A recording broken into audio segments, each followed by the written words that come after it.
Hi guys, welcome back our channel. இன்னைக்கு சிம்பிளான ஹெல்தியான ஒரு ஈவினிங் ஸ்நாக்ஸ் தான் பார்க்க போகிறோம். அதுவும் மரவள்ளி கிழங்க வச்சு. ஃபஸ்ட்டு மரவள்ளி கிழங்கு வாங்கிட்டு வந்துடலாம். எங்கள் ஊரில் மோஸ்ட்லி இந்த கீரை, வாழைக்காய், அப்புறம் அந்த மரவள்ளி கிழங்கு வந்து அவங்கவுங்க வீட்டு வயல்லே போட்டு கொண்டாந்து கொடுப்பாங்க. அது மாதிரி தான் நாங்கள் இன்னைக்கு வாங்குகிறோம்.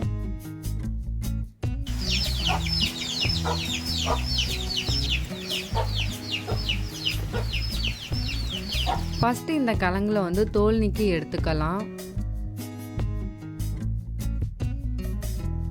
தோல் நீக்கியாச்சு. இப்போ இதை குட்டி குட்டி பீஸாக கட் பண்ணி எடுத்துக்கலாம். இது மாதிரி குட்டி குட்டி பீஸாக கட் பண்ணி எடுத்திங்கன்னா மிக்சியில் போட்டு அரைக்கையில் வந்து நல்லா அரைஞ்சி வந்துடும். எல்லாத்தையுமே கட் பண்ணி எடுத்தாச்சு. இப்போ இதை ஒரு மிக்சி ஜாருக்கு மாற்றி நல்லா அரைச்சிட்டு வந்துடலாம்.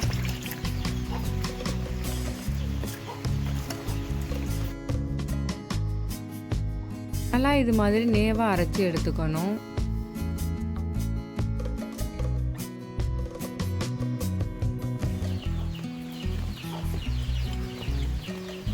அதுக்கப்புறம் அதே மிக்சி ஜாரில் வந்து நான் ஒரு 10 பட்டை மிளகாய் போல் சேர்த்துக்கிறேன்.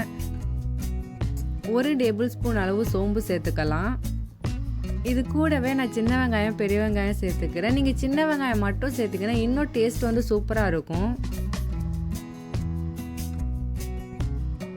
இந்த வெங்காயம், பட்டை மிளகா வந்து நல்லா நேவாக அரைக்கணும்னு அவசியம் இல்லை. லைட்டாக குறைன்னு அரைச்சி எடுத்தால் போதும். நான் வந்து குறைன்னு அரைச்சி எடுத்துட்டேன். இப்போ இதை இந்த மாவில் சேர்த்துக்கலாம்.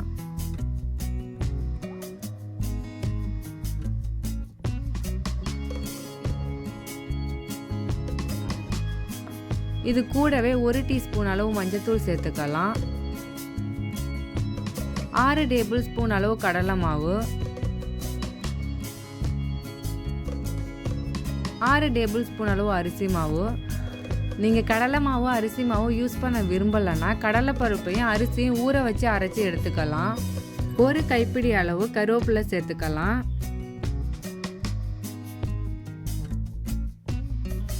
இந்த மாவுக்கு தேவையான அளவு உப்பு சேர்த்து இதை நல்லா மிக்ஸ் பண்ணி எடுத்துக்கலாம்.